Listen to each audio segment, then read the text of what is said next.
અમદાવાદ ગ્રામ્ય local crime branch દ્વારા prohibition act હેઠળ આજે તારીખ 9/12/2025ના રોજ એક મોટી રેડ પાડવામાં આવી હતી.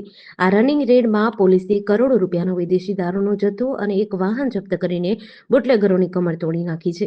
એલસીબી ટીમે વટામણ બગોદરા હાઈવે રોડ પર આવેલા રાયપુર પાટિયા નજીકથી આ દારૂનો જથ્થો ઝડપી પાડ્યો હતો.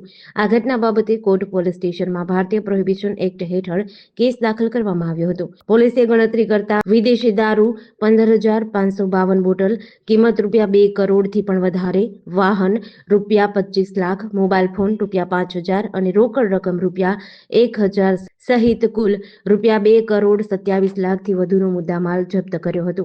પકડાયેલ અને વોન્ટેડ આરોપીઓ સામે પોલીસે કાર્યવાહી હાથ ધરી છે. ત્યારે ઝડપાયેલા આરોપીમાં મુલારામ દેવારામ જાટનો સમાવેશ થાય છે, જ્યારે અનિલ જગદીશ પ્રસાદ પંડ્યાને અને 2 અજાણ્યા વ્યક્તિને વોન્ટેડ જાહેર કરવામાં આવ્યા છે. જેડીસી ન્યૂઝ સાથે મુકેશ ધલવાણિયા, અમદાવાદ.